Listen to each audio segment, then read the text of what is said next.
Hello, everybody, and welcome back to Odin's movie blog. I am the critic who is a cynic. Hope you're doing well, and today is a very special day indeed because I am joined by a very special guest. You may have seen him around the YouTube world on a plethora of channels, including Geeks and Gamers, and of course, most recently, on a stream with me on Friday Night Tights. And after that stream, I was like, dude, I gotta get this guy on the channel. I gotta talk to him about what life is like as a producer, and also, of course, as fellow persons of faith, to talk about how that impacts his work as well. And so I want to introduce the wonderful, this is what I always say to people, the wonderful, the beautiful Kamran Pasha. Kamran, how are you doing, good sir?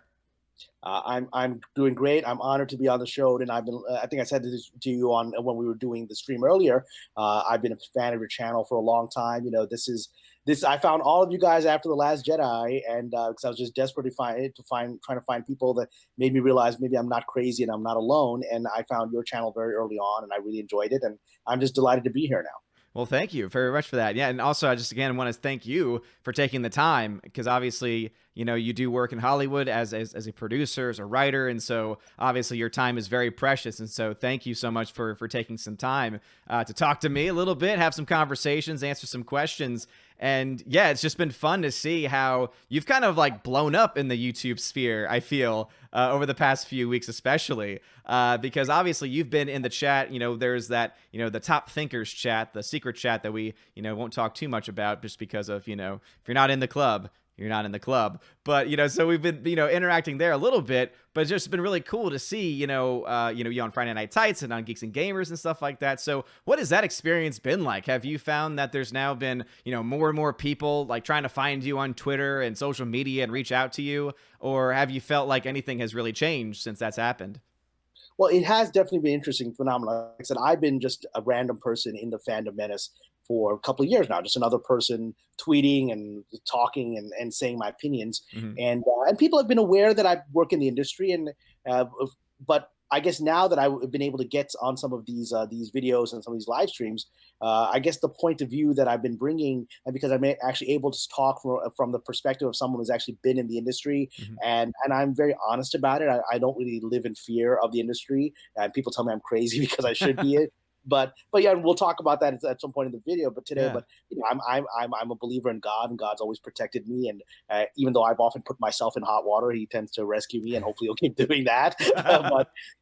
But I talk openly, and I think that honesty and my willingness to just call a spade is Mm-hmm. refreshing to a lot of people. And so yeah, so I'm in the last few weeks, I guess I've blown up a little bit, which has been great for the channels that have been on them. I'm like, everyone's getting these super chats. I'm like, well, where's my piece of these super chats, man? What's going on here?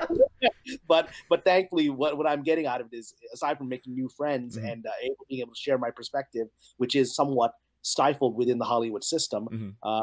You know, people are going to my Twitter feed. They're going to my website. They're buying my novels, which is a nice thing that's happening. At least, you know, it's getting me new fans. Just like I'm hoping that my presence will help strengthen your channel. So Mm-hmm. it's all been a blessing. Oh, yeah, absolutely, for sure. And I'm glad you mentioned a couple of those points. You know, one, of course, that, you know, for me, just as someone that has been covering a lot of the industry news, you know, because I started my channel about a couple of years ago, it is so refreshing to see someone that has worked, right, has worked on legitimate shows, like shows that you will have heard of, right, on, you know, with people, with actors, right, and has obviously connections too to even more people that we don't even know about, right, because obviously in the nature of the industry, sometimes you really can't share, you know, who feels the same way that you do, because as you know, there's, you know, sometimes if you have a certain thoughts or if you believe a certain philosophy or a certain political ideology, you get blacklisted, and then that's no good for the career. And so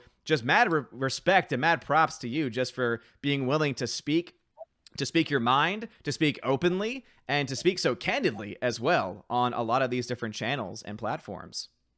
Well, thank you for that. You know, there is a risk when you do something like this because we all know we're living in a cancel culture. Mm-hmm. Hollywood always had a cancel culture, or at least during the time that I've been there, which is 19 years now, right? Mm-hmm. I started working professionally in April of 2001, and so it's always had the cancel culture. If you say the wrong thing, it's a very small town. People gossip.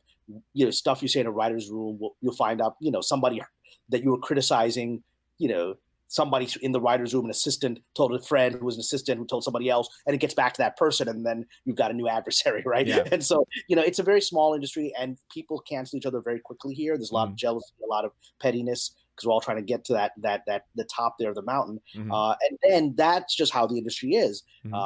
Then suddenly in the last couple of years, really since Trump was elected in many ways, and since 2016, 2017, you've had this accelerated cancel culture where the online, particularly Twitter and Facebook, you can have your life destroyed by something you said, even in jest, or something you said that was socially acceptable 5 years ago, or even 1 year ago, or 6 months ago, and is no longer socially acceptable, right? Yeah. And I can't live my life in fear of that, because you can't self-censor all the time. Hopefully you're speaking from a place of integrity, even when you're joking. And I'm hoping that the fact that I speak from a place of honesty protects me a little bit. And, I don't really, a tiny little bit might be because I can say, well, I'm a minority, I'm a person of color, I'm a Muslim, you're prejudiced after me. And there are people that are afraid of making a direct attack on you when you are a minority, because they're afraid of being labeled as racist or Islamophobic in my case, or whatever.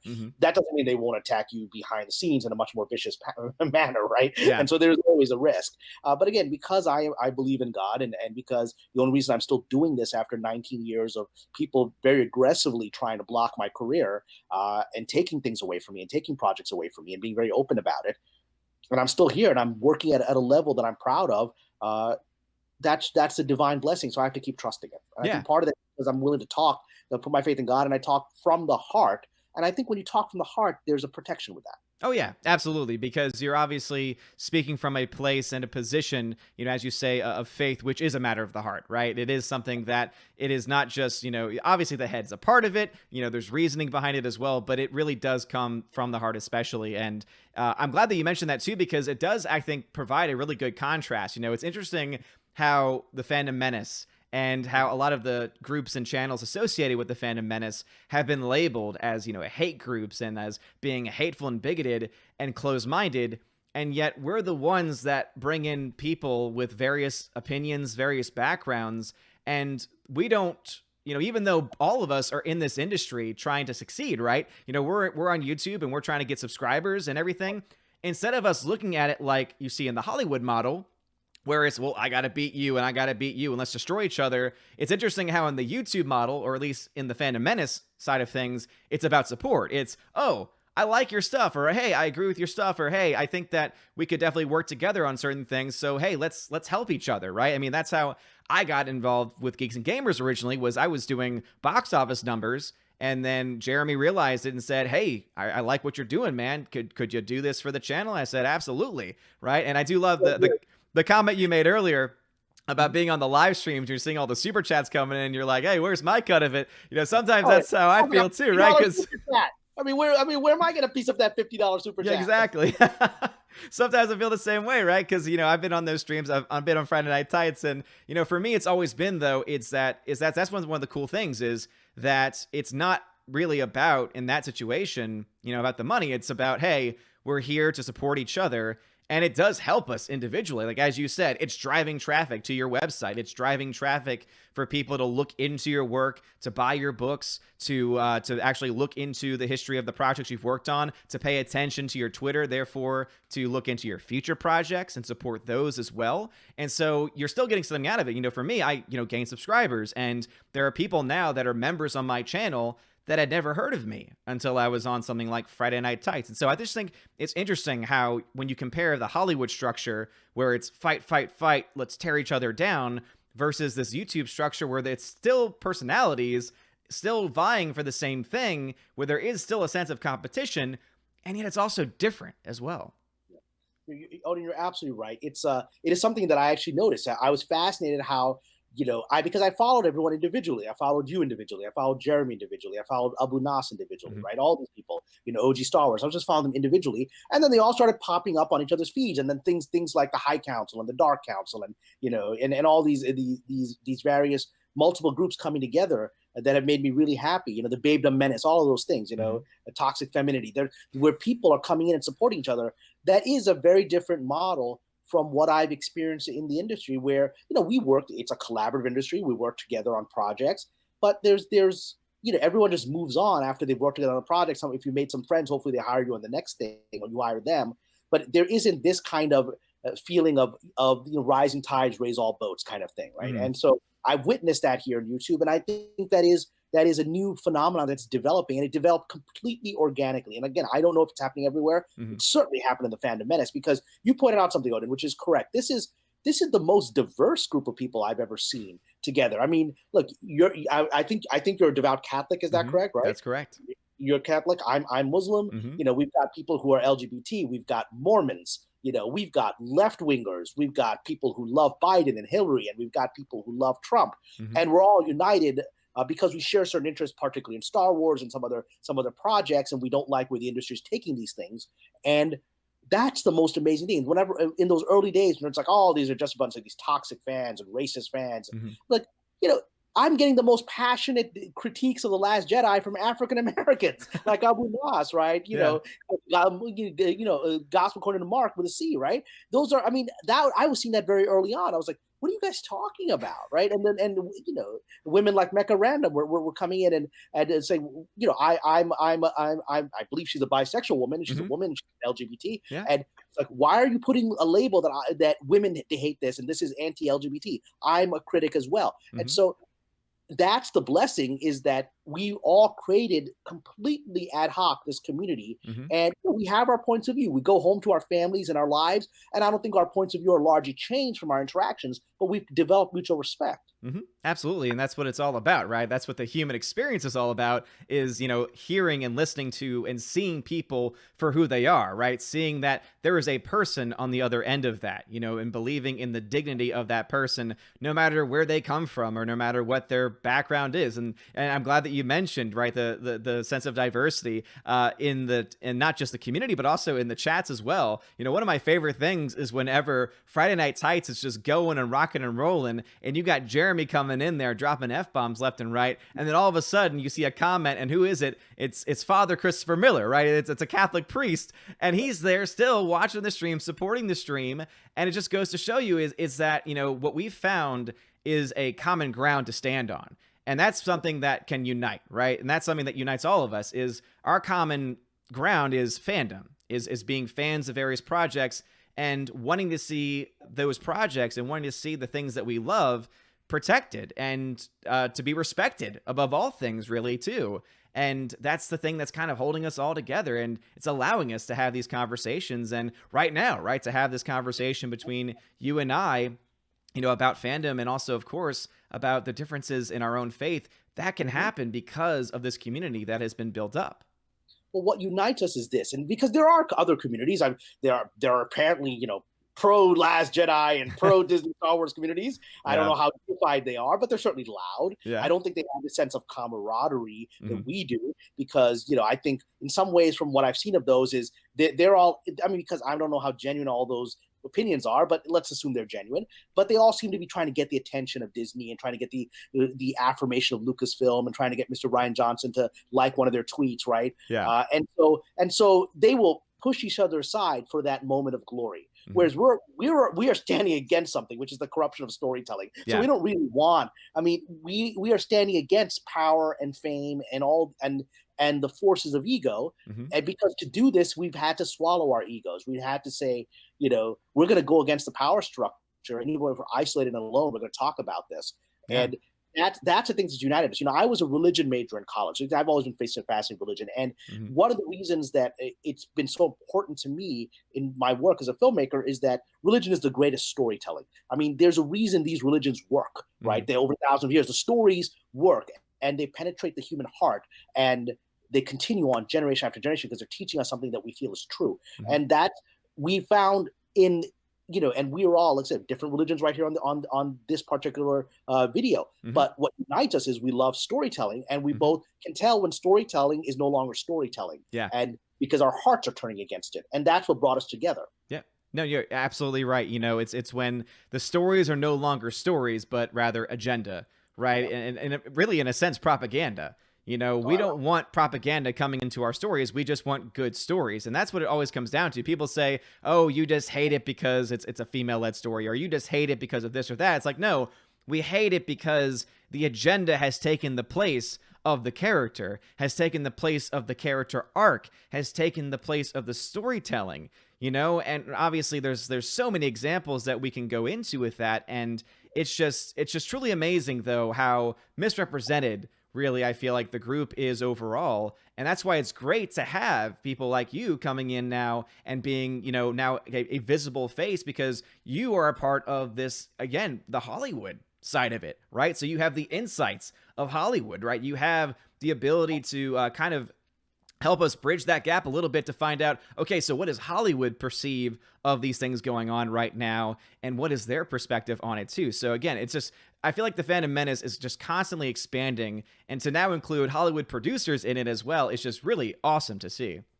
Thing is, you always had some. That's what Yeah. the message that I think has attracted people to have me more prominent in this community now, is that I'm sharing the message that you always had Hollywood with you, at least the average person working in the system.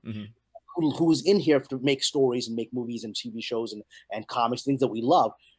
You always had them. They were always on your side. It was the loudmouth official narrative coming from politicians within the studios, within Lucasfilm and all these places, that was telling everybody, you know, that you people don't understand storytelling. It's like every screenwriter I knew was like, man, I don't know where Disney's going with this. I didn't like The Last Jedi. I mean, people who worked at the Lucasfilm will share with me stories of the internal politics. And so they're unhappy with it. And most people are just, perhaps very wisely, afraid of going public, as I have, and putting a face to it, because they're like, you know, what's the benefit in my career of me talking and admitting that I don't like The Last Jedi, and I don't like where Kathleen Kennedy is taking Star Wars, and, you know, and I don't like the choices being made in Terminator or Ghostbusters. What's the benefit to my career? I'm going to make an enemy of that director. Somebody's going to say, don't hire that person. And that's a real thing, right? It is a real phenomenon.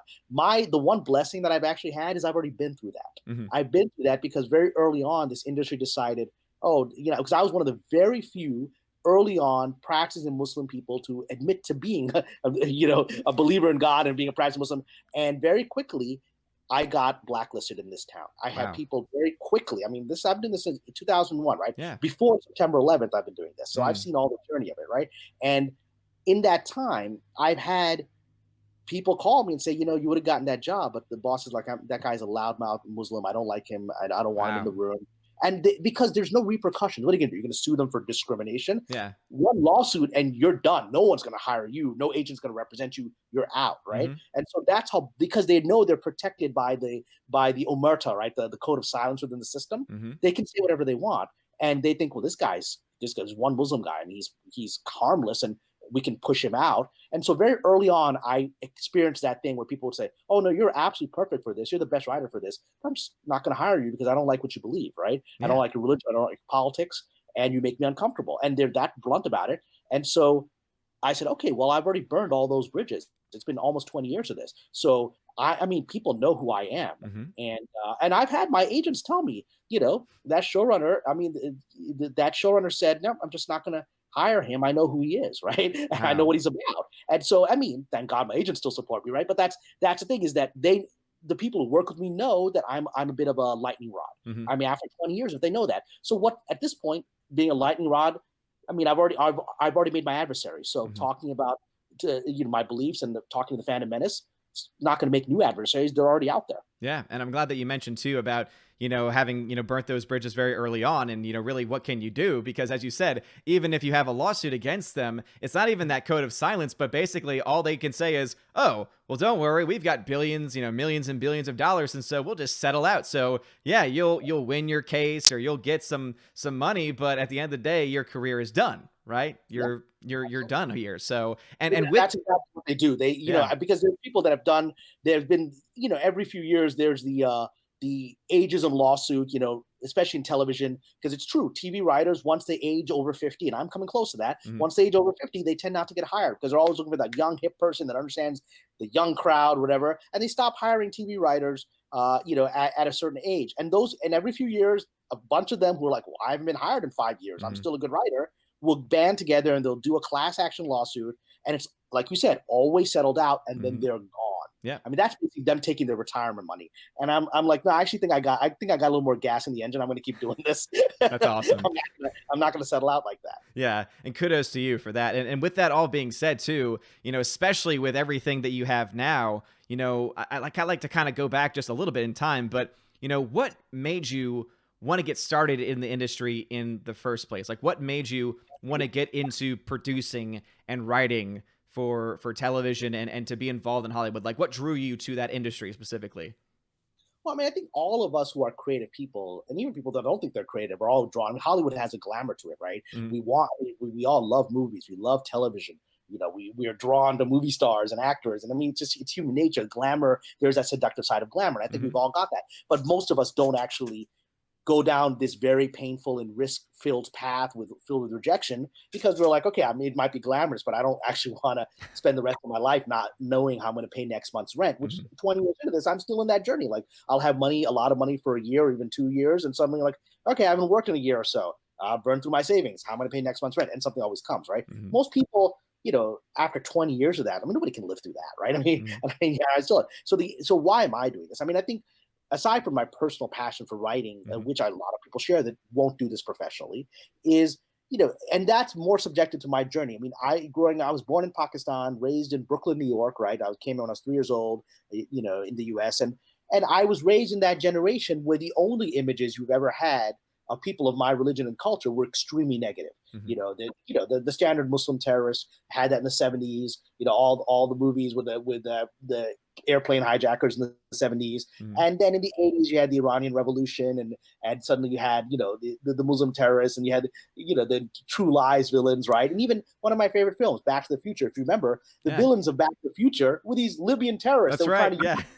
To make a nuclear bomb, and he said he used they got him all the uranium or whatever to make a bomb. Instead, he makes a time machine, right? And they want to kill him. Gives them all the pinball parts, Exactly. And I was like, why do they have to be these Libyan terrorists? I mean, that doesn't advance the story in any way, shape, or form. It doesn't have any relevance to it. Could have been anybody, right? Yeah. But that was the default. So you grow up with that, and then eventually you have September 11th happen, right? And then the images are even worse. And so when the only images you have of your culture and your heritage and your tradition are presented in the media, I mean, the images of Islam are very simple. It's an incredibly violent religion. It's a misogynistic religion that treats women terribly. It's a homophobic religion. All of these things, in my experience as a person in that tradition all my life, there are elements within the community that are like that, but they're not the predominance of the community. They're not maybe the norm of the community. And it's very different in the actual, almost, Catholicism was over 1 billion people, right? There's a lot of people in our faiths, and people always focus on these small portions of them that they need for their political agenda. But that was what Hollywood always did. So I felt that I could enter the industry and maybe change how it was shown. And to a certain degree, I was able to do that, at least on shows like I worked on the show Sleeper Cell, which had a Muslim FBI agent fighting Al-Qaeda. And I got a lot of accolades for that. But what happened is that after I was actually able to make some inroads on that, there was this intense pushback by the Hollywood system. Because before they used to say, well, maybe we have stereotypical views of Muslims, right? But because there's nobody here. I mean, we're doing our best. There's nobody here that can correct us if we're wrong. And suddenly I show up and I do correct them, and I make an award-winning show that corrects them, right? Yeah. And now they're like, oh, okay, let's get down to the business of this. We don't want to change the representation of this. We like these guys as villains. We know that's probably inaccurate, but we like it. Partly because, and I've said this for other things, there's a reason that Islam, in general, religion, the current generation of Hollywood is hostile to religion in general, at least traditional religion. Modern new agey religion they're cool with, but traditional religion like Catholicism, like Islam, religions that have been around for a long time, that have figured out how it works for them, right? And are a little stubborn to changing, right? Yeah. They're very resistant to it.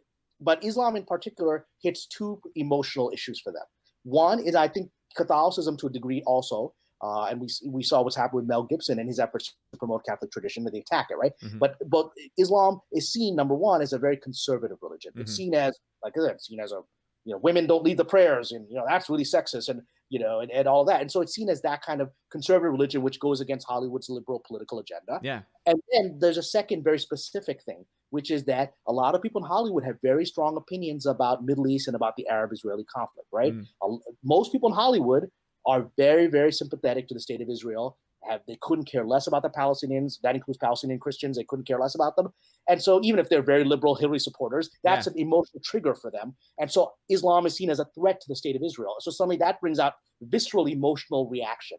So I got hit with those two things. And my efforts to try to do this positive or at least accurate representation of my community was fought against. And so suddenly you had this, the representation started going backwards after I arrived. Because they're like, oh, we got to make sure this guy doesn't change this because we don't want him to change the narrative. We don't want the average American to start sympathizing with his community. We need them to be the adversary. Yeah. And that's where we are.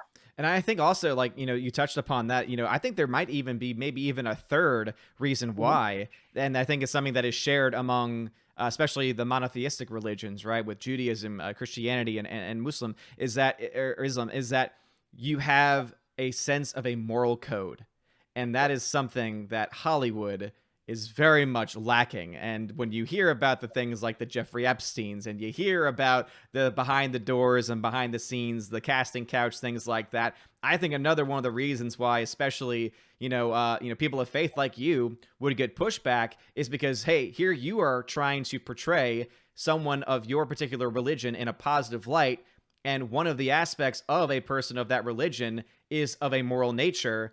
We can't have that because that would seem to promote morality, and we don't want to support those things because we ourselves are immoral. That might be another part of it too. Odin, you've hit something I'll share with you, and I won't reveal the name of the person. Yeah. But I was once working with a project with a director who has an Oscar nomination like that. So he's a very famous director, and as I get to know him, I'm like, oh, I got to get to know this guy. He's like, he invite me to parties, and I would start hanging out with some of this Hollywood crowd and whatever.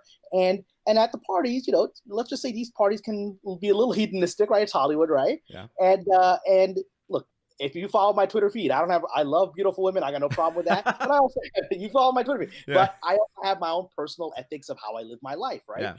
Yeah. And so he was this director, and I would drive him back from one of these parties where I was a little bit like, okay, I was a little out there for me, even for me, or I was a little bit out there. And he's just he could sense that I got a little uncomfortable with some of the vibe of this place, right? So he wants me to be part of his club, right? So he starts sharing with me, I guess, to win me over or to make me realize it's all cool. He starts sharing with me his stories of how much he cheats on his wife and his various adulterers and mistresses and whatever. And, and I'm sitting there and I'm getting increasingly uncomfortable because, none of my friends cheat on their wives, man. Yeah. I mean, they certainly don't brag about it. I mean, I don't know if they did. I don't know about it. Right. And so he's bragging about it in the car, and I'm getting increasingly uncomfortable because, again, to each their own. Like I said, there's swingers in Hollywood, do whatever you want. But his stories were I don't care if you guys have an open marriage, you go live your life. This guy's sharing stories of how he's hiding his private imbroglios. It's almost like he was giving like a litmus test thing where it's like, let me tell you about these specific things to see how you react, because if you react the right way, hey, we got another member that can join our club. But if you react the wrong way, well, hey, you're not going to reveal it anyway because career.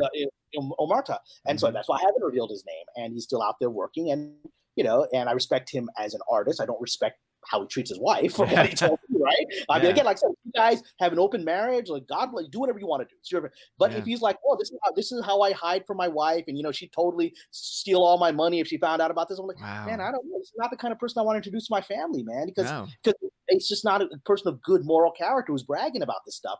And I got increasingly uncomfortable, and I finally just became silent in the car. And ultimately, our relationship fizzled out. He sensed that I wasn't going to be part of his club, that I would have an issue with him being the guy that he is. And so, whatever. And so that you hit the issue of morality, and that is a test. And, like I said, I'm very libertarian. Whatever you want to do in your personal life, you have sexual preferences, you follow your sexual preferences. Oops, did we lose each other? I'm still here. Okay. For some reason, you're vanished. Okay. But I said, like, if you have if you have your sexual preferences, you do your thing. If you got an open marriage, you guys do your thing. What I have a problem with is deception, manipulation, hurting people, doing things against people's will. I have a problem with hanging out with people that take pride in that kind of stuff, right? Which is a lot of Hollywood. I'm like, that's not for me, man. I don't care if you guys are doing orgies, you're all good with it. I care if you are lying to people in your life and you expect me to trust you with integrity, right? How do we do business if you can't even be honest with the people close to you? Then I got an issue. Yeah, I mean, it's got to be difficult. I mean, because for people of people like us to have any sense of a moral code, you're especially for you in an industry where trying to work along with people, even if people you don't like or agree with, right? In order to get anything done, yet you kind of still have to work with them. I don't know what I would do because obviously just with my own faith, it would. I think for me, I think it'd be too much. I don't think I'd be able to handle, or that's one of the many reasons why I would probably never want to pursue a career in Hollywood, because I wouldn't be able to handle all that stuff. I would be the person that would speak out and therefore get not only blacklisted but also potentially something happened to me or my family, right? Because that is the type of stuff that's happening in Hollywood, is that if people speak too much up, you guess what? You disappear sometimes. I mean, that's old Hollywood. I mean, it sounds crazy, but I mean, you look back at the study of old Hollywood. Here's a story. Like, one of my favorite actors, again, setting aside I'm just describe a major moral fault of his. One of my favorite actors of the golden age was Clark Gable, right? Huge Gone with the Wind fan, all that, and so he's a great actor. But there's a story about how Clark Gable once got drunk. This must have been in the 30s. Once got drunk, and he was drunk driving like a car on the lot, the studio lot, and he accidentally killed somebody, like hit somebody in the lot with a car. And what the studio did was they basically got a recent, like, he must have been like an Estonian or Lithuanian immigrant who was working as a carpenter on the set, and they said, you say you were driving that car, you take the fall for this, you go to jail for manslaughter, and the studio will pay for your wife and kid. Your son can go to college, right? Wow. And the guy took the deal. And this is recorded in historical stories, right? Yeah. Of Hollywood. And I mean, and there's another whole, that's the stuff that historians will talk about, right? And there's all that shady stuff where people have car accidents. There are people in this industry. And, one of the things that there's been movies like Open Secret, which talk about the pedophilia in Hollywood.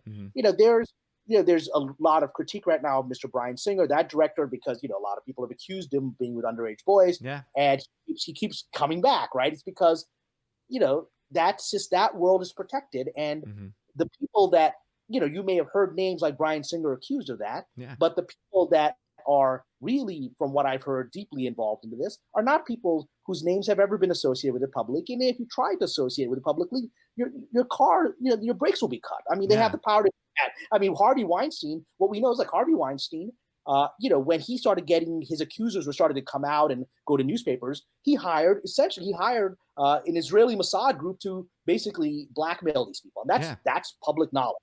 There's a Black Cube, which is former Mossad, right? Former Mossad guys who went in and essentially intimidated and blackmailed some of these people and to get them to go away. That's what somebody who's worth like a couple $100 million like Harvey Weinstein would do. What about somebody who's worth a few $1 billion who's having little children over at their home? They don't need to hire Mossad guys to intimidate you. They take care of business real fast, right?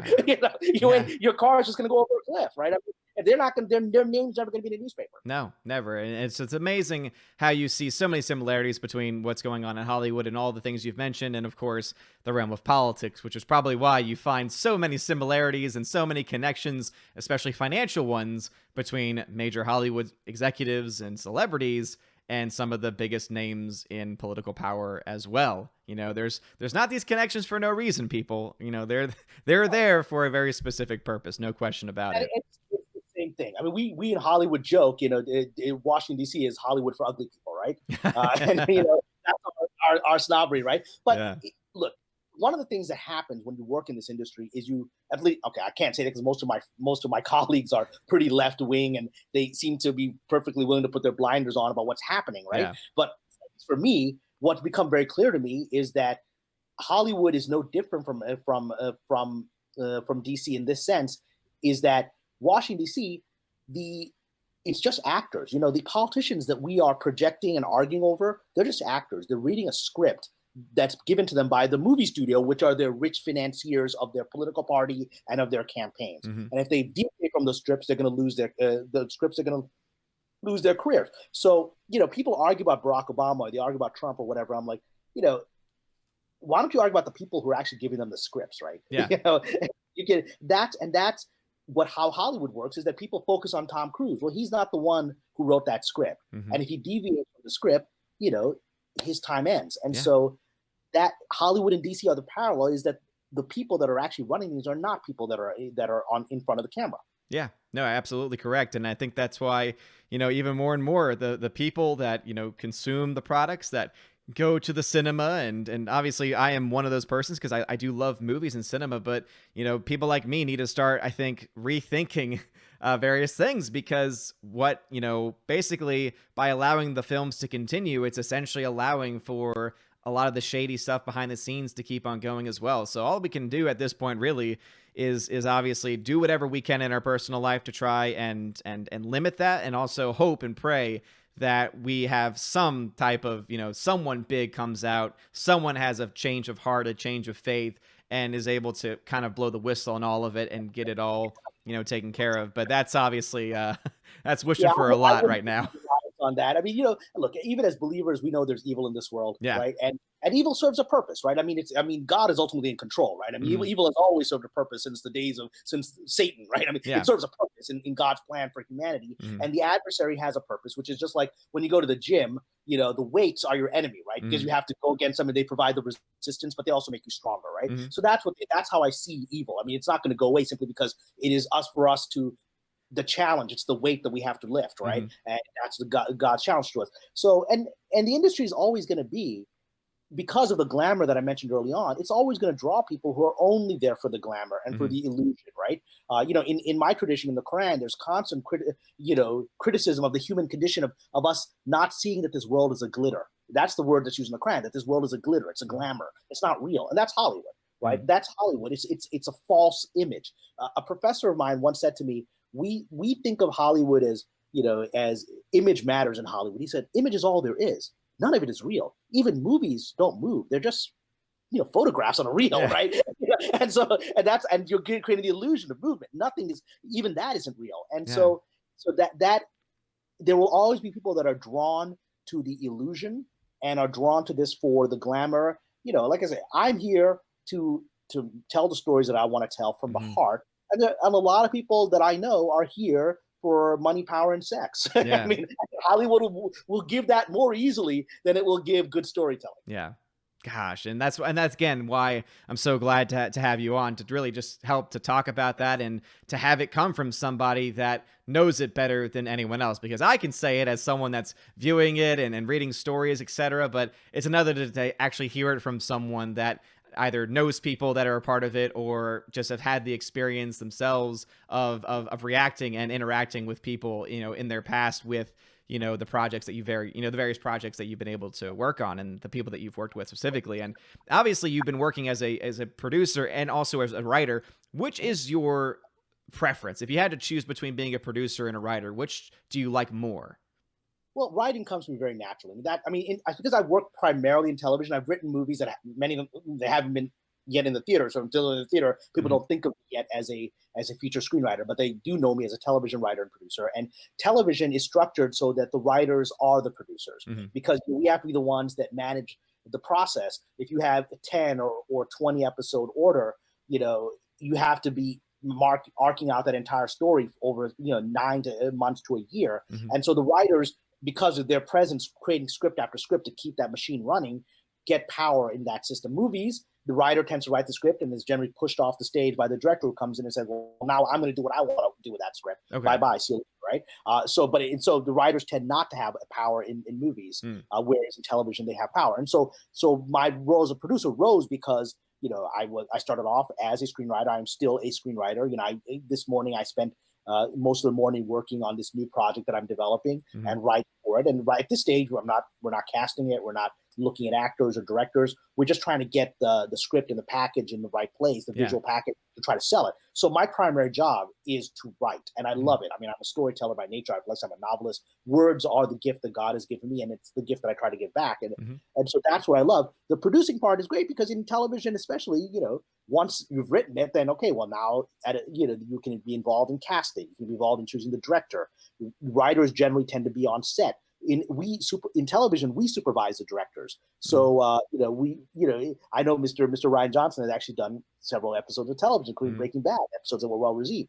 But in that environment, he wasn't in charge. There was some writer producer from Breaking Bad on the set, very likely with him, or even if they were on set with him, they were able to call and say, Ryan, we're not going to do it that way, and he'd have to go with it, right?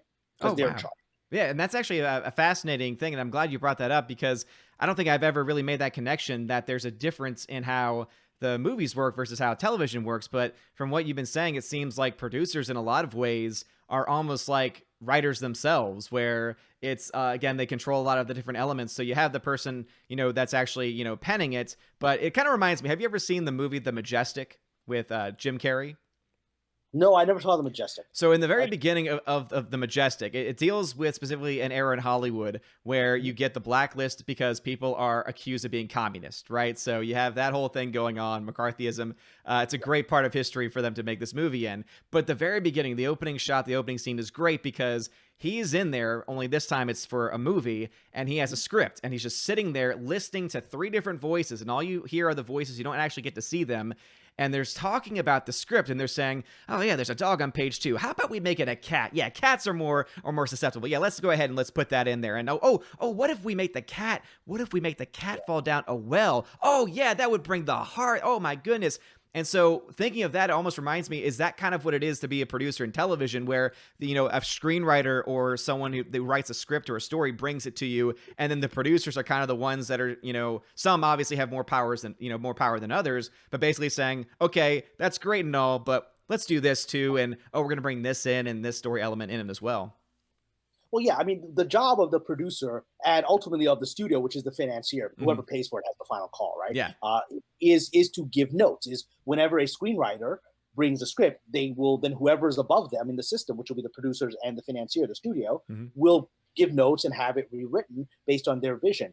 The good thing in television is that most producers have risen up as writers to become producers, right? So they have at least hopefully mastered some level of storytelling, so the notes aren't just the cat falls down the well and it doesn't make any sense, right? Yeah. Or Luke throws the lightsaber over his shoulder and it doesn't make any sense, right? Yeah. I mean, it's someone who's actually thought the story out. In movies, you can have Luke throwing the lightsaber over his shoulder because a lot of the decision makers never had to write anything a day in their lives, right? And they wouldn't be able to do it. I don't know that Miss Kathleen Kennedy could write a script if it was given to her, right? Yeah.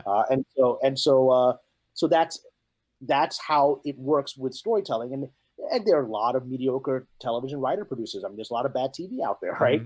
I've gotten notes from people, look, I'll be egotistical because I believe this. I believe you should only be humble before God. You should be honest about who you are, your strengths and weaknesses. And I know by God's grace, I'm very, very good at this, right? It's actually relatively easy for me compared to a lot of people. And there's a lot of people that are more powerful than me who are frankly not as good, and they've just gotten up through the system, and then I have to take their notes, and you're like, okay, boss, that doesn't really work. But because they have that higher power structure, you just have to say, okay. Well, you know what battles to fight. Yeah. I worked on a show. Again, I will not reveal the show. Yeah. But I worked on a show where the showrunner didn't know what they were doing at all. I mean, they had almost no experience, and they got the job because they were well connected to the right people who were very powerful. And I wrote in my script. The showrunner's notes come back; they don't make any sense, but I do my best to address them. Then you hand in the script to the boss, and then the boss rewrites it completely based on their vision. Yeah. And in my opinion, and the opinion of others, and just my ego, I was like, the script is terrible, but that's what we filmed, right? And my name's on it, right? Because it was rewritten, but my name's on it, and it's broadcast. And I remember getting emails after the episode premiere. People said, "Man, that's not your best work, man. You're really good writer. Why'd you write that?" I'm like, I didn't write it. Name's on it, right? Yeah. And it is what it is, and that's the yeah.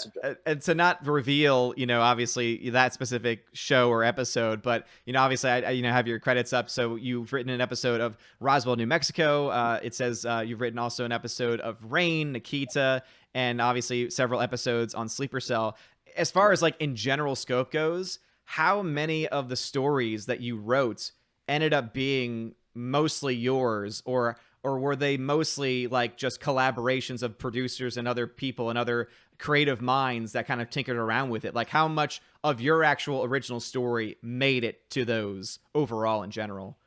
Most of my career, because television usually has a writing staff of 5 to 10 people, and then again there's non-writing producers who are powerful in the system who give notes, and then there's the studio executives. So they're all largely collaborative. I think on the show Sleeper Cell, because I was seen as a sort of a unique asset. It's a show with a Muslim hero, and I was the only Muslim in the room. Yeah.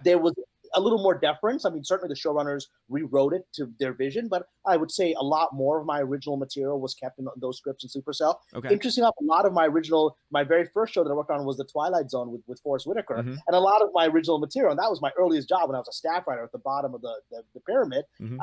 A lot of my original scripts on Twilight Zone were untouched. Oh, wow. In fact, I remember there was a line that was really important to me that sort of punched that, because Twilight Zone has to end with this big punch and a surprise. Mm-hmm. And there was a line that I thought gave the surprise punch at the end and hit it, right? Yeah. And then somewhere in the system, the line was taken out. I was like, oh, crap. But I was like, this was the beginning of my career. I was like, all right, whatever. Yeah. And then thankfully, someone in the studio goes, hey, what happened to that line from draft 1? Can we bring that line back? Because I think it gives a punch to the episode. And it got reinserted, and that's what we filmed. And so I was like, oh, God protected it.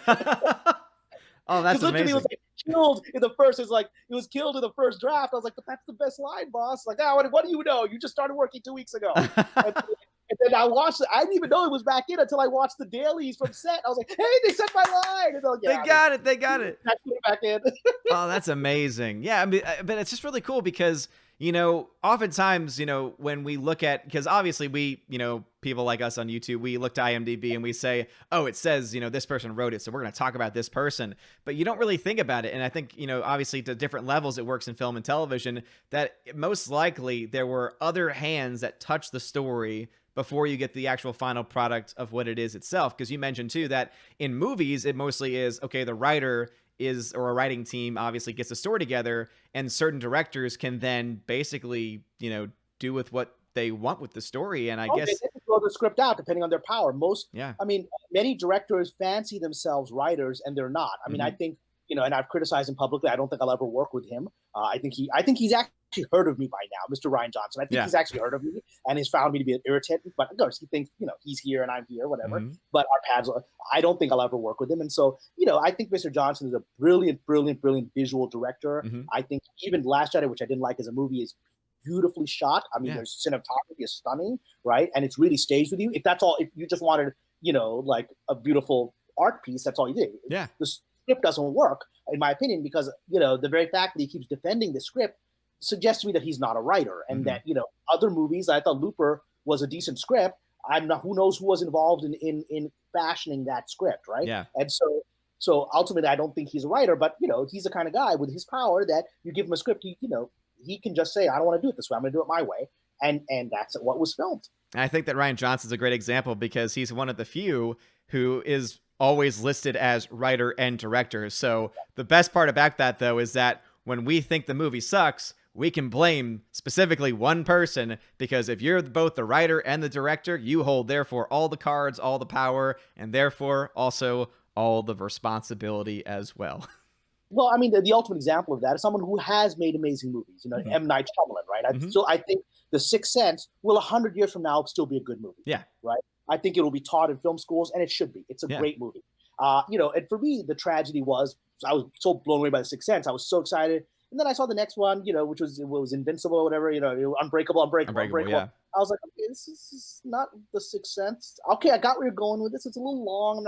And then I like Signs. Okay. And then The Village happened. I was like, well, what's happening here? What's going on with this movie? And then from that point on, he had this downward trend. And so, his storytelling craft, I think he had one incredible movie in him, and I've yet to see evidence that he's got more than that. Mm-hmm. So. Okay. Yeah, and it's funny because I love Unbreakable. I think that is actually one of his best. And then I would add Split to that as well. Split I thought was like his comeback, and then sadly Glass, which was supposed to be the culmination of it all, had a great first half and then just fizzled out towards the end. But yeah, I mean, it's a good point about how many of these writer directors, the ones that try and get full control, it's like, yeah, they have full control, but sometimes that's not always a good thing. I mean, if you're not primarily a writer, then I think you can be uneven. I think the examples we've used are people that are brilliant visual filmmakers who can be uneven in storytelling because they haven't necessarily mastered the art of storytelling first. Mm-hmm. I consider myself a writer director. If anyone goes to my I actually have a YouTube page. I wish I was using it for this and monetizing it. Yeah. But that's all YouTube page. There's like some of my short films that I've done. Like I've directed a couple of short films and some trailers for a horror movie that I'm doing and whatever. Mm-hmm. So if anybody wants to check those out, these are small movies I've done. They're not massive budget, Mhm. but I've directed them, and I'm proud of them because there are flaws in the directing. There are flaws based on my research of what I could do with production, but I'm proud of the scripts of each of those. Right? Okay. People have enjoyed my short films, and and they don't if you give people a good script and good acting, they'll forgive other flaws. They will. Mhm. If you give them a bad script and or bad acting, they won't forgive the other flaws are accentuated. Right? Mhm. So Yeah, absolutely. And we of course, will put all the links to that in the description for the video when it goes live, and also for the podcast as well. For anyone listening or watching this, please make sure you check those out to definitely give that support. And, with that being said, what has been just really a couple more questions that I have is, what has been your favorite experience in the industry so far? Maybe it's not necessarily a project, or maybe it's not necessarily, something that you've written or produced, but just in general, working in the industry, what has been your favorite moment? could I give you a favorite moment followed by a tragedy? Sure. Okay, so I'll tell you the moment where my heart soared like I was flying to heaven, and then Mhm. I came back down. Right. So I have a project, which is actually it was actually the project I'm working on today. I was working on the marketing material for it. Mhm. It's a script I wrote 8 years ago, which my life would have been very different had these events played out 8 years ago. Mhm. It's a script about the Moors. It's actually about the Catholics versus the Muslims Yeah. in Spain, right? And so it's about that conflict. And a story I'm very proud of. It's one of my best scripts, something that I poured from my heart. And then the moment of my life I thought was going to change was the script got in the hands of Ang Lee, the great director Ang Lee. Our producers knew him and they gave it to him, and I thought that's never going to happen. He called the next morning, he said, I read it overnight. It's one of the best scripts I've ever read. I want to do this. I want to direct your pilot. Now, Ang Lee had never done television. And Wow. this was the week that he won the Oscar for The Life of Pi, which is one of my favorite films, Okay. right? And so I'm like, oh my God, the guy, he just won 2 Oscars back to back. Best director, The Life of Pi blew me away. And he just read my script and he wants to direct the first ever television he's ever going to do. Wow. And I was like, oh, my life just changed, Yeah. right? I just made it to the A-list, right? Yeah. And so that was this incredible exaltation of like, finally, an Oscar winner Yeah. has said you're a genius, and I've gotten my affirmation and away we go, right? Ah, yeah. And then a few weeks later, I discovered that his agent said, you don't really want to be involved in this project about Muslims versus Catholics. That's too controversial. In fact, why don't you get involved in this other show, which has all these villainous Muslims in it? That show Tyrant, which was about a Middle Eastern dictator, right? And so he left my show, which had good Muslims and good Catholics, and bad Muslims and bad Catholics. Mhm. But it had something a positive representation of Islam at a height of its culture, Mhm. to go work on a show where the Muslims are the bad guys, they're torturing people and they're villains and they're terrorists or whatever. That you can imagine how that broke my heart. Oh, for sure. Yeah. Because it's the So- total antithesis of what you had worked on, and what he had said was something wonderful that you had written. So it's like, And he dropped out of that other Yeah. project. Ultimately, he didn't want to do it. This was, again, the power structure of Hollywood. A man with 2 Oscars Mhm. back to back, who is one of the greatest filmmakers of our generation. He's had some great films and some not great films, Mhm. and they're all special in my opinion. Yeah. And then, his own agents tell him, you don't want to be doing this kind of thing. You don't want to be involved in this. This is not good for your career. And he backed down. Mhm. And he went down a path he didn't want to go until he couldn't go down that path anymore, and he dropped out. Wow. Right. And so that was one of the great, but that is what Hollywood can do, right? Because Yeah. ever since I've gone a little more public, people attack you, and I'm a human being. I get my sensitive ego, so I'll get these DMs from people who don't like me criticizing Star Wars, Mhm. and they'll say, "Man, you got look at your IMDb. You're crap. You haven't accomplished anything, right? Yeah. You worked on Twilight Zone. You worked on a couple of CW shows. Who are you to criticize someone like Rian Johnson, who has a Nebula Award and all that stuff?" And and it hurts my ego because I know who I am and I know my capability. I also know that, you have someone like Ang Lee, and because of the nature of the topic that I'm writing, because of those things we talked about at the beginning, Yeah. the particular issue of Islam, religion in general, Islam in particular, is a problem for the structure. They will push those out. So people are like, yeah, I'm a TV writer, I've worked with Oliver Stone. It's another example of a show that never got on the air. I worked with Oliver Stone on a project that he was doing at Showtime on Guantanamo Bay. He was developing a TV series about the trials of Muslim prisoners in Guantanamo Bay. Okay. And I was a writer-producer on that show, and I got to develop a relationship with Oliver Stone, which you can imagine. It's a huge moment in my life. Absolutely. That show we wrote all the scripts. The show never got filmed. It never went on the air because the producer of that show was Harvey Weinstein. Of course. And so all of this went down with Mr. Weinstein's, his, I won't say his secrets being revealed because they weren't secrets. We all knew what he was. Oh, yeah. Everyone was protecting it. It was just to say his protection disappeared. Yeah. And so then they let him fall on the swords they all knew were there. And that happened while he wasn't a day-to-day producer. I've never met the man. Yeah. But he was one of the people, I said, the non-writing producer who because Oliver Stone and Harvey Weinstein, Showtime was willing to do the show at the time, right? Mm-hmm. And so then because he's associated with it, the show died and it never was resurrected. So that's not on my IMDb, right? Yeah. No one knows that I worked with Oliver Stone. I mean, that's something that is a credit. I mean, this guy is a multiple Oscar winner, Yeah. and I developed a personal relationship with him and worked with him. No one knows that, and ultimately, like, hey, just work for the CW. I'm like, okay. You know what the great thing? You know what the great irony though is that the person saying that has less credentials than you, and so it's like, how are you? It's like, where are you to come from to even criticize him when you don't even have any IMDb credentials, right? I was like, you couldn't get on the CW, man. You can't get on that soap opera. You wouldn't even get on as a PA. So come on. So it's like, don't even give me that nonsense right now. But look, I'm human, and one of the temptations, the satanic temptations of Hollywood, Mm-hmm. is the glamour and the ego and the affirmation. And you want to be able to say, I have an Oscar, I have an Emmy, I have this, and I have that. And so my ego gets hurt, and I respond. And that's not the most spiritual thing. And that's something I have to look within myself to just be satisfied with the journey God has given me. And hopefully those awards will come sometime in the journey. Yeah. But that's something that I have to face. That's my own shadow. Yeah. Yeah, that's very, I mean, yeah. And thank you so much again for sharing that. And, yeah, before I get to my my final question, which you've kind of touched upon a little bit already, I did actually put out a Q&A, and this was a couple weeks ago when we were originally going to record it, was just to try and see if any Patreon Subscribe Star people wanted to ask any questions, and I did get a couple from some people. So I got someone named Jacob Juice, so shout out to you, good sir Jacob Juice, and he starts off, and I always love the way he does. He says, I first would like to know, how are you doing? Are you and your family doing well? So how are you doing? Are you doing good? You doing well? Your family's doing well? By God's grace, we're doing well. I take care of my mom. You've probably seen her walk around in the background, Mm-hmm. So yeah, she lives with me, and we have a beautiful home here in Santa Monica. I think we all want this lockdown stuff to be over with. We want the virus to go away. We want these restrictions to go away. I think, all of us would like our lives back, and I keep praying to God that we'll get them back, because I think at this point there's it's less about the health issues and more about political power plays, about the restrictions being put on us. And as you know, California is locking down again, which I knew was coming, because I knew it wasn't about health. I knew that it would be about power politics, and it was coming. And so yes, we are by God's grace doing very well. Good. Just, I would love for some semblance of normalcy to return to all of us. Yeah, and that's the same answer I would have. We're doing very well, but of course we could do better, especially, be nice to be able to get outside. But I am lucky to live in a state of Tennessee where we don't have as many restrictions and as many cases. You're from Tennessee, from my beloved Taylor Swift's home. Taylor Swift. Don't say beloved. You've seen my Twitter feed. I know.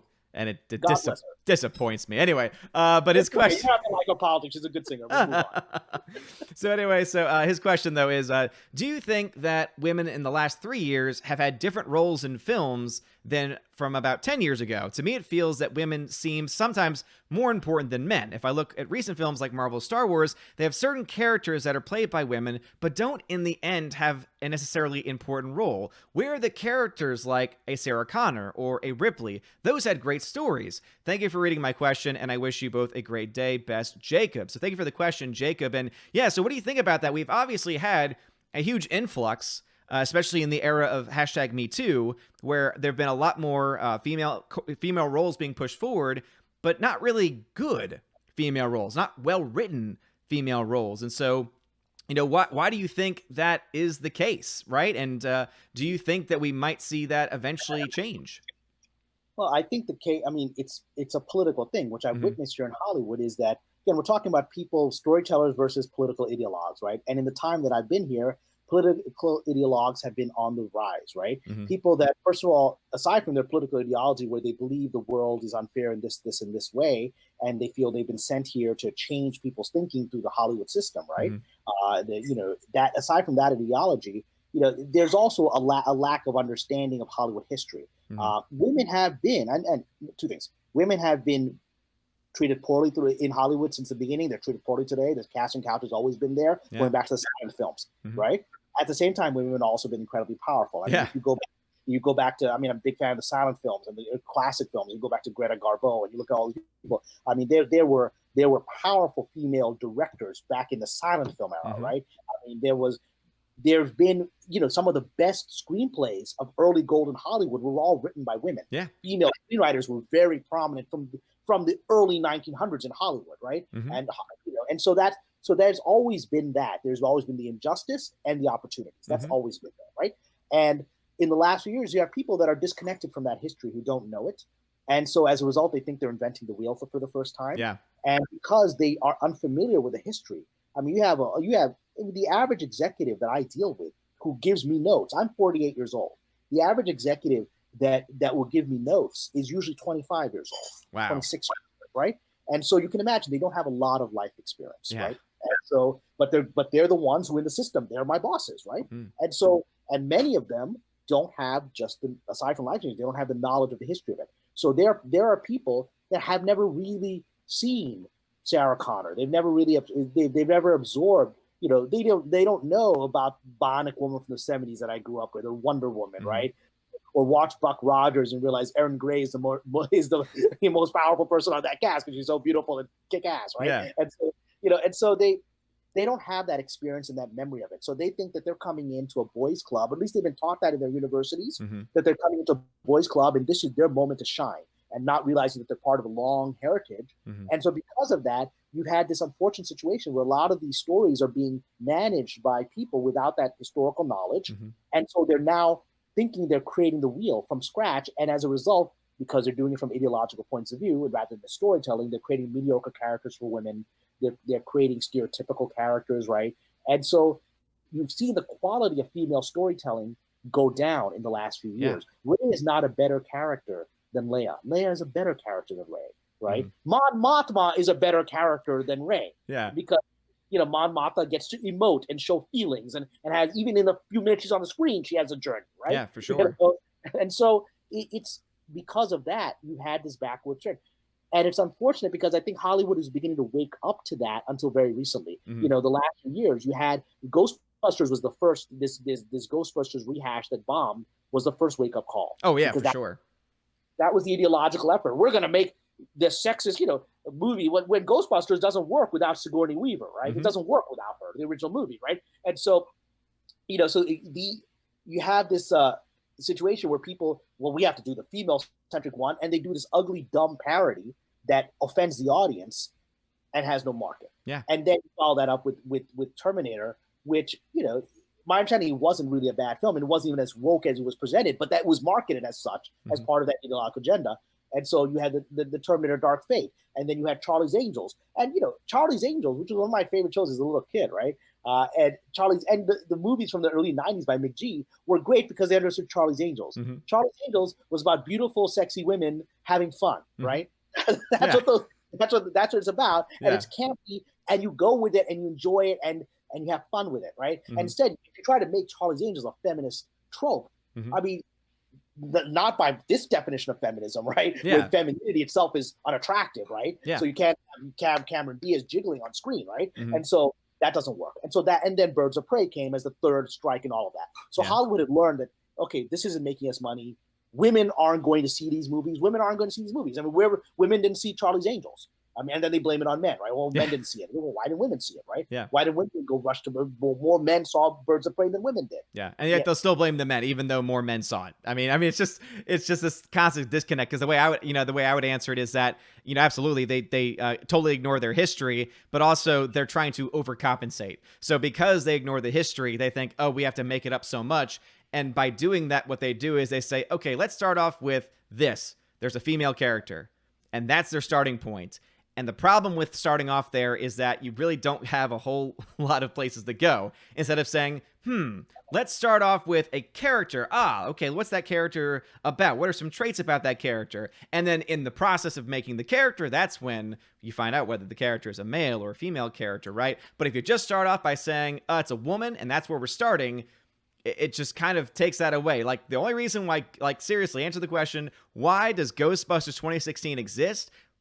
Because they wanted to make female Ghostbusters. And because that was the only premise for making the movie, that's why the movie sucked. because it was impossible to really write around that fact that they Well, didn't have any and creative also freedom. because I'm going to hit something here, and this will be controversial. And again, I have so many enemies. Who cares? People Yeah. know I sort of think like this, right? Yeah. There's the modern definition, Hollywood definition of feminism today is that femininity is not feminism. Mm-hmm. So, a beautiful woman, a feminine woman, is something that's degrading. A mother is degrading. Yeah, you have to have feminine men and masculine women. That's what Hollywood wants to promote, right? And that's not, in my opinion, how the human condition largely works, and that's not what the audience wants. I mean, you go back if you go back and look at a Grace Kelly movie, or you look to Catch a Thief or whatever. The moment Grace Kelly's on the screen, you don't care about Cary Grant, you don't care about anybody else, right? Because this powerful, feminine, glorious woman has taken over. Yeah. Marilyn Monroe walks in, you stop looking at John F. Kennedy. All you're doing is looking at her saying "Happy Birthday," right? Yep. That's power of femininity, and historically, women understood that in Hollywood, and that if you don't have the physical strength to overpower a 300-pound man, but you can turn him into putty by just the way you look at him, there's power in that. Yeah. And that's historical reality of human condition. Yeah. But now it's politically uncomfortable to say that when there's a denial of our physical differences and a denial of the historical differences between our sexes. I even use the word sexes, not genders, because gender is a politicized word, and now it doesn't mean anything, right? Yeah. And so I get in trouble in Hollywood for saying that, right? Absolutely. Like I say Latinx and I won't use gender, right? Yep. And so that's right? Because I'm like, I like words to mean something. These words don't mean anything. Yep, absolutely right. And then the one last question I have from another Patreon supporter, from Jonathan Carney. He says, "Hello, everyone. This might be a long question, but here goes nothing. Ever since you made a video with John Flickinger," so that was a vlog I made with him, "going to Family Video, I too went to the nearest store in my area and bought the film Don't Breathe, while I also purchased 2 other films on the Family Video website. I think it's really cool to still have places like this that are open, even though it's like the last place to basically go and rent movies and games that you can physically go into. Seeing old and new titles at very cheap prices are amazing. My question would be, do you prefer places like Family Video or Blockbuster style stores over things like streaming or renting from Redbox? I personally like the rental store idea better. To me, physical media will always be better than streaming, and in a store you can actually have your own experience, while I think with Redbox people are constantly breathing down your neck, and I feel pressured for holding the line. I would love to hear your thoughts. Keep up the great work." So what are your thoughts about that? Do you prefer things like Redbox? Do you prefer having a physical store, or are you mostly an online person to get your media? Well, I actually think it's pivotal now that we get physical copies. And I've been open about it probably because now we're having the censorship movement. The moment this garbage started, I went and ordered the 70th. I've got editions of Gone with the Wind. I went and ordered the 70th anniversary edition because I was like, I don't know whether I want my physical media and I don't want anyone censoring my online media. Yeah. And so we need to have physical copies. And for me, it's a direct analogy of bookstores. One of the biggest tragedies of these events for me personally has been the bookstores have been closed in this lockdown for 3 months. Bookstores are communal experience for me. Walking through there, you browse. I've met members of Fandom Menace in bookstores. I was wearing a Phantom Menace T-shirt of some kind from one of these live streams I bought and whatever. And so people come to me like, "Hey man, I love his show," and we started becoming friends in a bookstore, right? Yeah. And so the same thing with videos. I actually think there's going to be a return. Depending, who knows? I mean, if we're ever going to have an economy again after what they're doing to us, but let's say we have some kind of retail business in the future. I think that there will be a return to the Blockbuster type or to video stores, just because we're going to start having censorship and control of online streaming material. So the only way you can get, Gone with the Wind or Casablanca or whatever's canceled that week is you can rent it from, an old DVD or whatever, an old Blu-ray. And I think that's going to come. And I think it's important to have that community experience. Think about it this way. Had Quentin Tarantino not worked in a video store, our filmmaking history would have been very different. Oh, yeah. He would have learned his filmmaking, in a very different way. He would never have connected with somebody like his producer, Lawrence Bender, who discovered him, is somebody I'm developing a couple of projects with. Had he not been working in this film store and bumped into Lawrence Bender, the world would be very different. Yeah. Absolutely. And that's why I think it was one of the magical places of those video stores is also, it's a physical place you can go into. And it kind of reminds you a little bit about the comic shops, right? How they are sadly closing down, where it used to be a place where you could go in, have conversations, have debates, have discussions with friends. And the video store was also very similar, right? You could say to the person, hey, is this movie any good? And then you could talk about what was good, what was worth getting, what was worth buying. And so I hope that we get a kind of return to that. And I'm glad you mentioned physical media, because that's something that I've been pushing more so now than ever before. But I've always been a proponent of, right? I have a giant shelf full of Blu-rays and 4Ks on my wall, because I think physical media not only just has that better quality, but also I own those discs, and no studio can ever come in and, change any of the content that's on there. That's why I started my film preservation project, where I have a drive coming in tomorrow, right? I have my entire server coming in, and I'm going to start actually digitally backing these films up, the ones that are most in danger. That way I have them, they're safe, they're stored, the studio can't touch them. And let's say we actually get to the day where a studio totally blacklists a film and says you can't get it anymore. Well, guess what? One person at the very least will have the ability not just to access it, but also to replicate it. Of course, I always have to say allegedly, because of various... You don't want to violate copyright, but exactly. But I get it. And there's one more element to that even setting aside if there wasn't this censorship movement, the reason I don't like streaming for two reasons. One is, I've got a decent internet connection, but I hate watching something and suddenly the thing starts spinning, and it was like, well, you're about to reveal who the murderer is. Now it's spinning and it's frozen, whatever. I hate that. Yeah. And number two, these streaming things generally don't have DVD extra type material coming with them.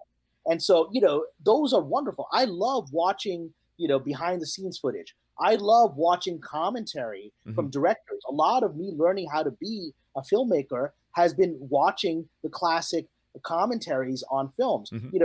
Someone said this to me, and he's absolutely right. If you get the DVDs or the Blu-rays of the Lord of the Rings trilogy, and you go through the entire behind-the-scenes material, there's 10 hours on each one of those behind-the-scenes materials where Peter Jackson explains everything down from storyboarding to how he creates different models for making the thing. You don't need to go to film school. You've learned all of filmmaking through the material in Lord of the Rings. I mean, that's on those DVDs. I mean, that you have a whole lifetime's worth of data on those DVDs. Yeah, and that's why, again, part of my plan is, in the digital backups I'm making, they are the entire disc, so that it does preserve those special features as well, because sometimes there's also something that might have been seen as offensive, where they'll say, oh, we're going to re-release this, but this part's going to be taken off now, and it's only accessible on this specific edition. So that, of course, is another reason why. But yeah, physical media is so very important. You get all those extra features as well. And yeah, I mean, it's something that you actually get to tangibly hold, and there's something to be said about that, which is why bookstores are still available, and why I think that you're going to have a lot of these places that are either, maybe close to closing, maybe get a renaissance.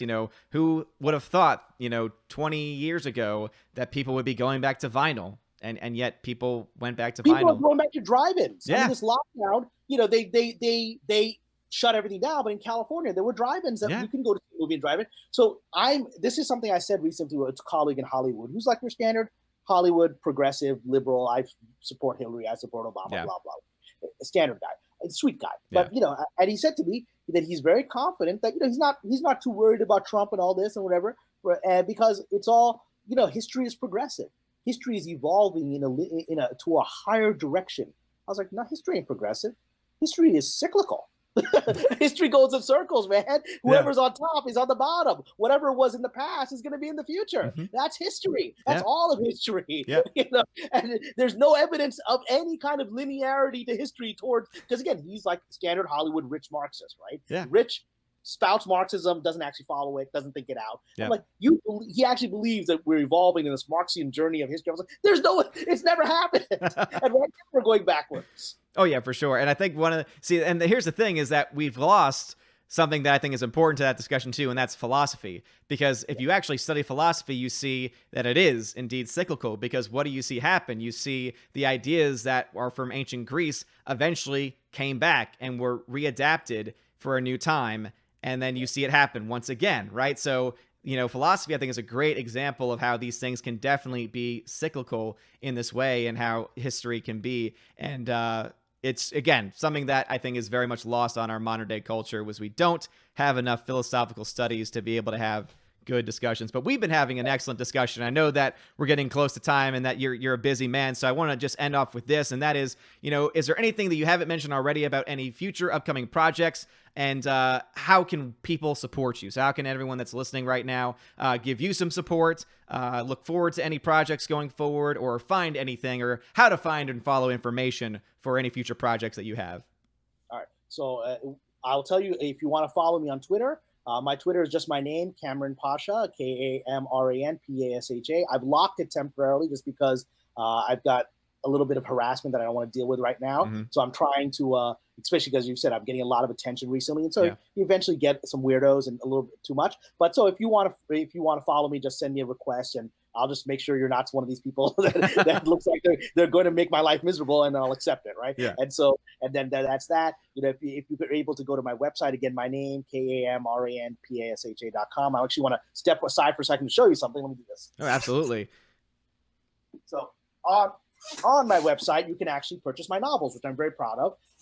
There's a link right there to the Amazon pages. But my first novel, it's one I think, Odin, you'd like. It's Shadow of the Swords, and it's a novel about the Crusades, and Okay. It's about Richard the Lionheart versus the Muslim King Saladin. Okay. And it's an interesting book. I'm very proud of it. And then the second novel is a historical epic about the birth of Islam from the point of view of the Prophet's wife, Aisha. And Okay. because we talk about the images, Islam is seen as a very misogynistic religion. Mm-hmm. I wanted to write a novel from the point of view of Muhammad's own wife, who was a very powerful figure. She was a politician, a judge. She actually led armies. So it's not your stereotypical image of a woman, right? And so if those books are available on my website. And the last thing I'll plug is that I hope people will check out. There's not much material on there, but whatever's on there, I'm proud of, is my YouTube page, which is just my name, Kamran Pasha 72, KamranPasha 72. So if anyone wants to follow me on YouTube, I've got a couple of my short films and trailers up there. I'm very proud of those. And I'll be using that to promote, hopefully, other projects that are coming. And I'll just mention the projects that I'm developing. I've got a couple of historical epic projects that I'm very proud of. One is the one I mentioned earlier on this video about the Moors. And so that project is finally moving forward again after many years of sort of dormancy after we lost Ang Lee. Mm-hmm. And then I have another TV show that's actually set in the days of the Ottoman Empire. So it's about the harem of the Ottomans and this Ukrainian woman who was a slave girl in the Ottoman harem who ends up becoming the first queen of the Ottoman Empire. So it's her journey, and it's a story that's moving forward. I hope to be able to come back onto your channel in the near future and say, okay, those shows have been greenlit and this is what's happening, but they're in development right now. And hopefully when they're in a place where they're about to go on the air, I can come back and talk about them. Well, that'd be awesome, man. And I would love to have you back on. And once again, thank you so very much for taking time out of your schedule to come on to my channel to do this interview. And yeah, for all those links that you've been hearing, obviously, you heard a lot of spelling. Don't worry. I will put all those links that he mentioned in the description of the video. That way you don't have to worry about going back and, rewinding it. Wait, what was that? What? Oh, wait. I talk very fast. So, exactly. Yeah. And I talk fast too. So I think we get, that's one of the reasons we get along. But all those links will be in the description of the video. But once again, Kamran, thank you so very much for being here today and for just, again, sharing your stories and sharing your experiences of working in Hollywood. And also, of course, in, sharing a bit of the, philosophy, I think, too, behind why it is you chose to take on this path. And I continue to wish you good luck and continue to hope that all those projects that you're working on come forward. And hopefully, maybe not Ang Lee, but hopefully someone even better can come down the line and get that project made for you. Like we say, God willing, inshallah, and so that's the only thing that's gotten me through Hollywood is faith that there's a greater force than me guiding this. And I'm glad to be able to talk about that with you, Odin, because I don't meet a lot of people I can talk about that in the world that I'm in. So thank you for that. Yeah, and absolutely. And thank you so much for sharing that with me as well. And as you all know, again, this is, for me, I am a Catholic school teacher. And so faith is obviously very important to me as well. So being able to talk to someone who is of a different faith background, but still a brother in faith nonetheless, is a great experience always. So thank you again, Kamran, for joining. Please, if you could, smash that like button on this video when it goes live. And again, look to the links in the description to help support Kamran. And definitely we'll be having Kamran on in the future to give us some updates on those projects. So thank you all so very much for watching. Have a wonderful day. And as always, God bless.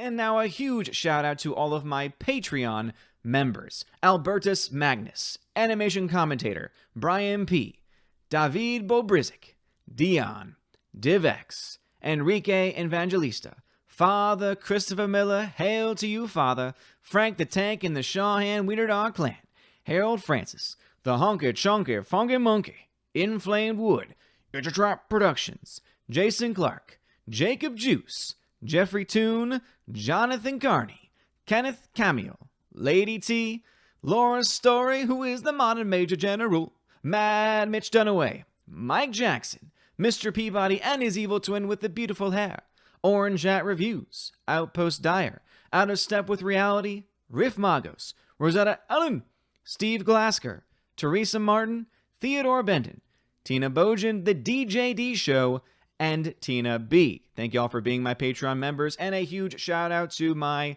Subscribe Star members: Stand For, John B., Perpetual Punster, Robert Revo, Mr. Roy, Glinzer, G2 Cool 99, Darkstar 57, Alex McCarthy, or J. Alex McCarthy Jr., US 888209 Fast, Dean Heiss, Harold Francis, J. Rod the Beer Guru, Nevadan G. Adams, and ZK Man. Thank you all so very much for being my Patreon and Subscribe Star members. Seriously, you are the wind beneath my wings. You help keep the lights on. You help support things like the giveaways for my $5 and up backers, and also allow me to do a lot of the extra stuff for the channel, including the exclusive OMB podcast that I do every couple of weeks with John, the Flick Pick of the Flick Pick channel. And yeah, thank you so much for your support.